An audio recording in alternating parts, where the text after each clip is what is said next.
The wind howled across the jagged cliffs like the voices of ancient spirits, carrying with it the scent of approaching rain and the bitter taste of fear. Dark clouds gathered overhead, blotting out the last rays of sunlight as the villagers prepared for what they believed would cleanse their land of evil. At the edge of the precipice, where the sea crashed violently against the rocks below, they had built their altar of judgment from weathered stones that had witnessed countless storms. Naya hung suspended between the towering pillars, her slender form barely visible in the growing darkness, save for the soft, pearl-like luminescence that emanated from her skin. The chains that bound her wrists and ankles were forged from cold iron, a metal that seemed to drain her natural radiance with each passing moment. Her people, the Zephyrians, had always been creatures of light and air, their bodies designed for soaring through the crystal caverns of their distant world, here weighed down by earthly bonds. She felt her very essence dimming. Captain Joran stood before the assembled crowd, his weathered face set in grim determination. Years of warfare had carved deep lines around his eyes, and his graying beard spoke of battles fought against creatures he had never tried to understand. To him and his people, the Zephyrians were nothing more than invaders who had descended from the stars to steal their world. The fact that they possessed beauty beyond human comprehension only made them more dangerous in his mind. Tonight, we end the threat that has plagued our shores for too long, Joran declared, his voice carrying over the wind. This creature and her kind have brought nothing but sorrow to our families. Let this be a warning to any who would dare to set foot on our sacred ground. Naya's head lifted slightly, her large opalescent eyes reflecting the torchlight held by the crowd below. She had tried to explain, tried to make them understand that her ship had crashed by accident. She meant no harm to their world or their people. But fear had closed their hearts to her words. And now she faced a death that would extinguish not just her life, but any hope of peace between their species. The rain began to fall in heavy drops, each one striking her exposed skin like a small hammer. Unlike humans, Zephyrians absorbed moisture through their skin, and the water should have been refreshing. Instead, it felt cold and harsh, carrying with it the emotions of those who wished her harm. Through her empathic abilities, she could feel their terror, their hatred, their absolute certainty that her death was necessary for their survival. As the crowd began to chant ancient words of banishment, Nada closed her eyes and sent out a final, desperate plea into the darkness. It was not a call for rescue, for she had accepted her fate. Instead, it was a message of forgiveness, a gentle whisper that perhaps one day someone would remember that she had died hoping for understanding, rather than seeking revenge. Through the dense forest that bordered the cliffs, Kale moved with the practiced silence of one who had spent his life trekking through wilderness paths.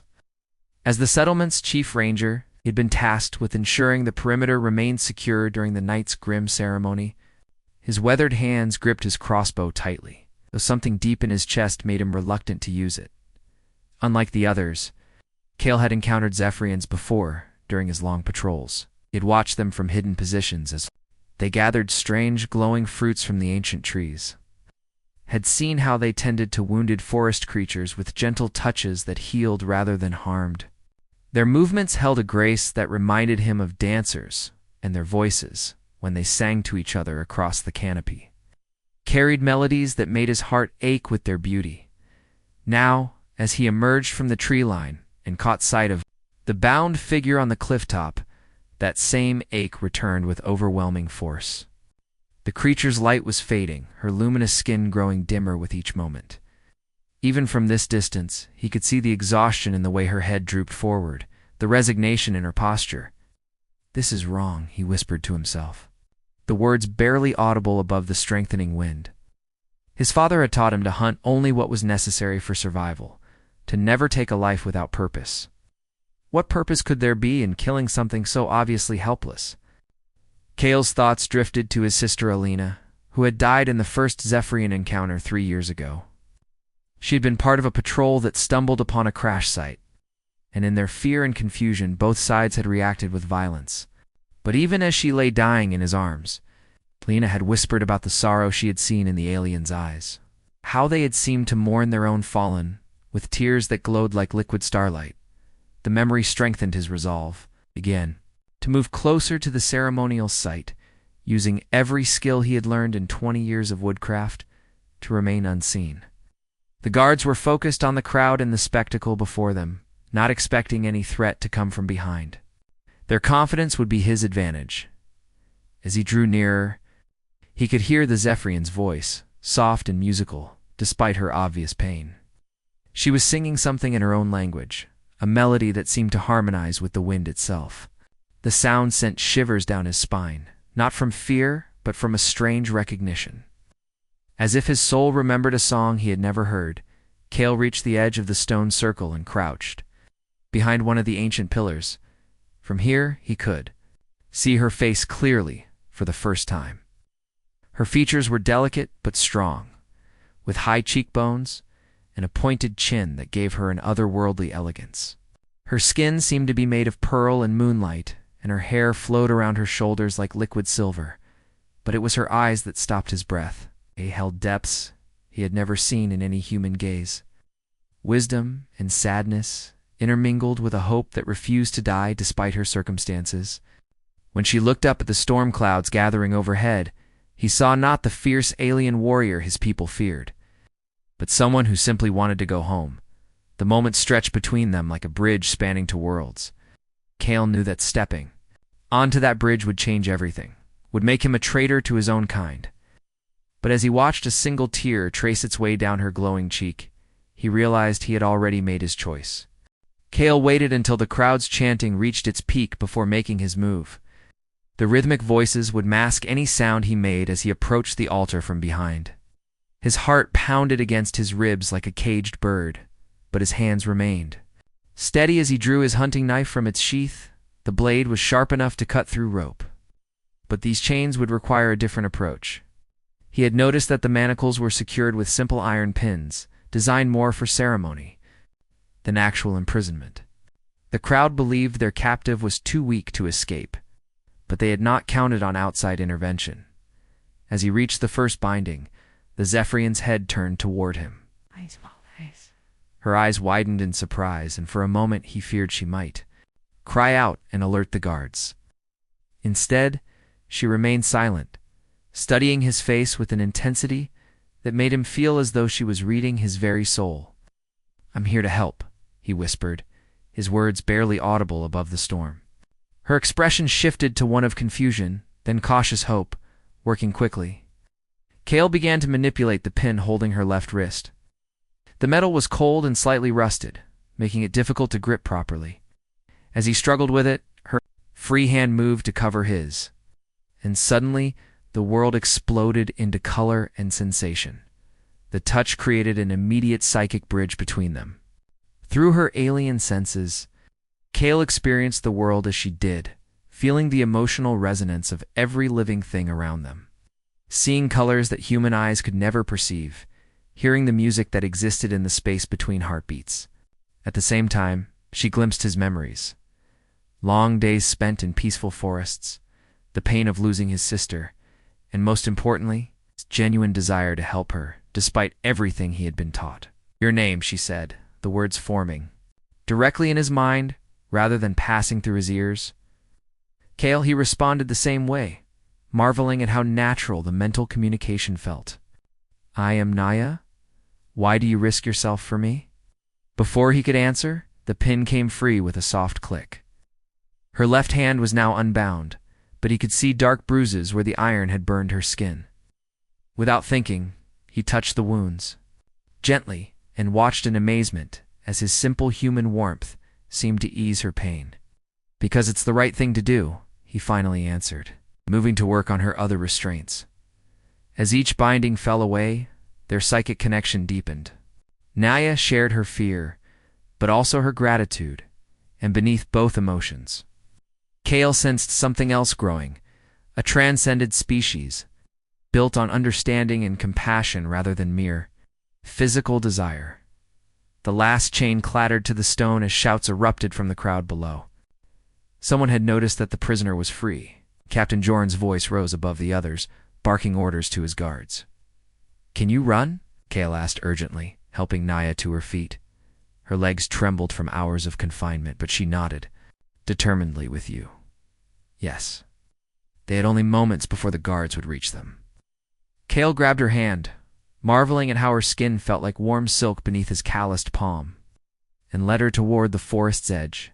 Behind them, the sound of pursuit grew louder, but ahead lay the promise of sanctuary in the wilderness.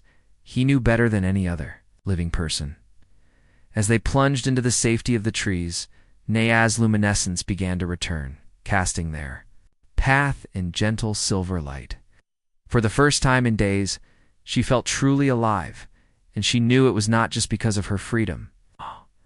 The human running beside her had awakened something within her heart that she had never expected to find on this hostile world 3 days deeper into the forest. Cale led Naaya to a place he had discovered years ago, but never shared with another soul. Behind a curtain of falling water, hidden from any casual observer, lay a cave system that had been carved by centuries of patient streams. The caverns were dry and comfortable, with natural shelves and pools that caught the filtered sunlight. Streaming through cracks in the stone, Naaya gasped in wonder as they emerged into the largest chamber. Her renewed luminescence mixed with the natural light to create patterns on the walls that seemed to dance and shift like living art. "It's beautiful," she said aloud, her voice echoing melodically in the enclosed space. "I used to come here when I needed to think," Cale admitted, setting down the supplies he had gathered during their journey. "After Alina died, I spent weeks here, trying to understand why the world had become so full of hate. During their flight through the forest, they had shared much through their psychic connection.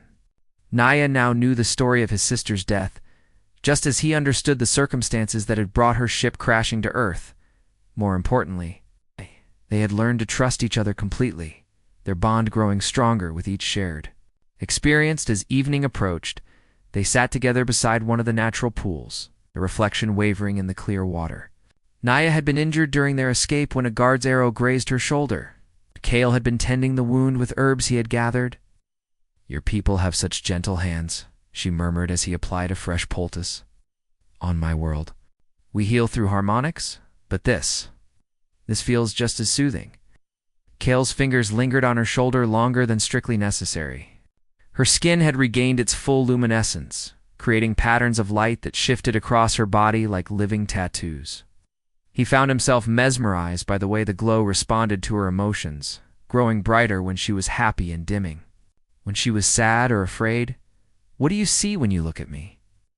Naaya asked suddenly, her large eyes fixed on his face. "I see someone who chose compassion over hatred," he replied honestly. "Someone who sang hope into the darkness even when facing death. Someone who has made me question everything I thought I knew about the world." Her hand found his, their fingers intertwining naturally. The psychic connection flared between them, but this time it carried not just thoughts and memories, but deeper emotions that neither had dared to acknowledge. "Cal," she whispered, moving closer until he could feel the warmth radiating from her skin. "Among my people, we believe that souls recognize each other across any distance, any difference. I think mine has been calling to yours." He cupped her face gently, his thumb tracing the line of her cheekbone. "Mine has been answering," he said softly. When their lips met, it was like the completion of a circuit that had been building charge for days. The kiss was tender at first, exploratory, as they navigated the differences between human and Zephyrian anatomy. But as their passion grew, those differences became irrelevant. Melting away in the face of genuine connection and desire, Naaya's luminescence pulsed in rhythm with their shared heartbeats, casting the cave in waves of silver and gold light. Cale had never experienced anything so beautiful, so right, despite everything that made their union impossible in the eyes of both their peoples.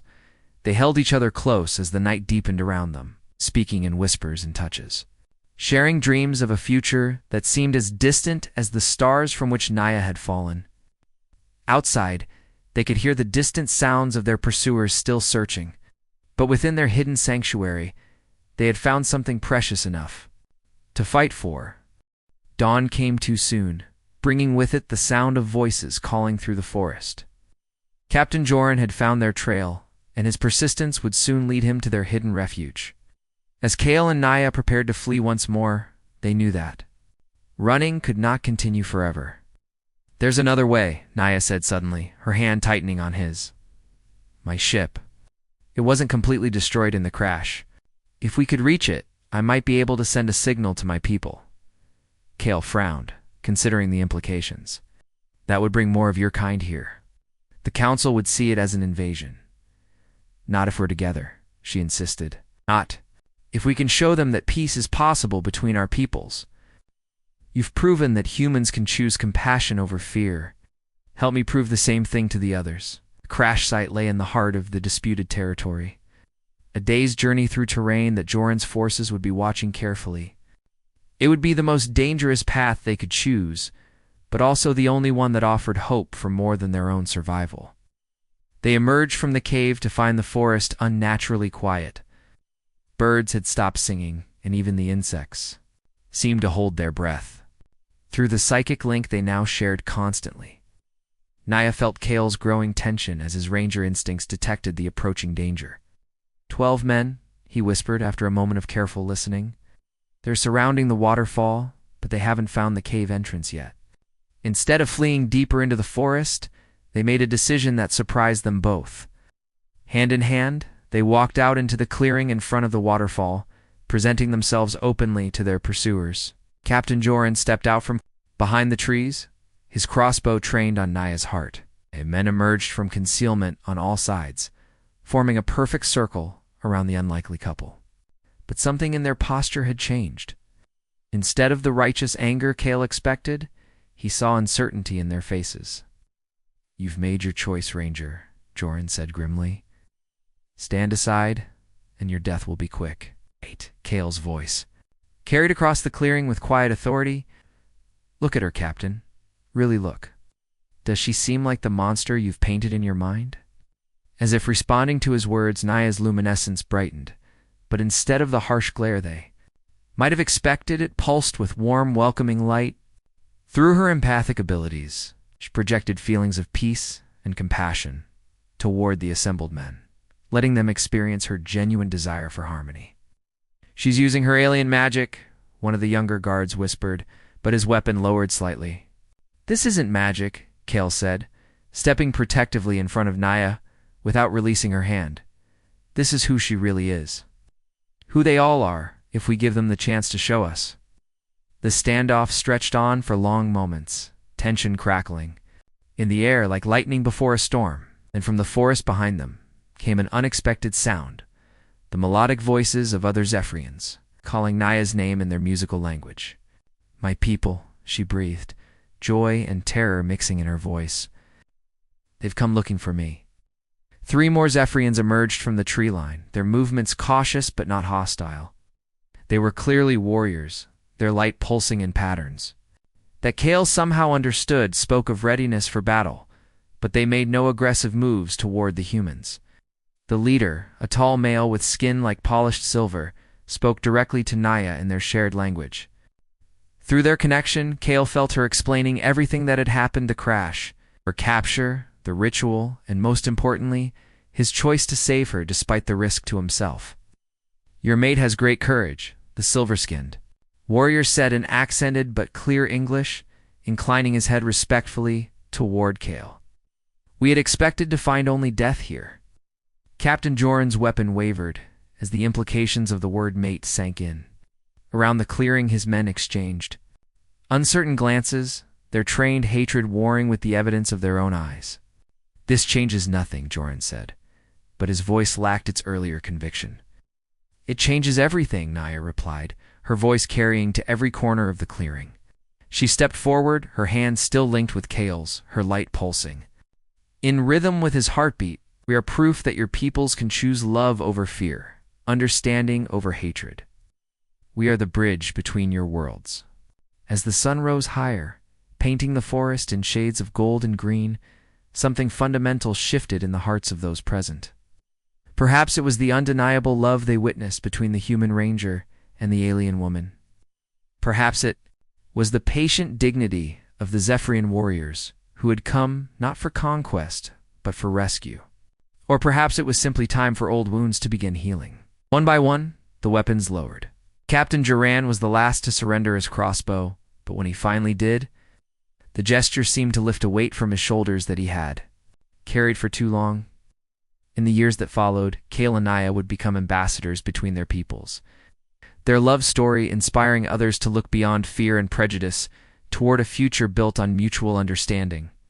Their children would grow up in a world where the light of Zephyrian cities welcomed human visitors, and human settlements opened their doors to beings from the stars.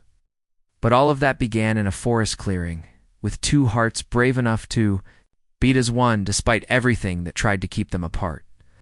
As they held each other close, surrounded by the gradually growing acceptance of their two peoples, they knew that love had indeed conquered fear, and that from darkness they had brought forth a new dawn.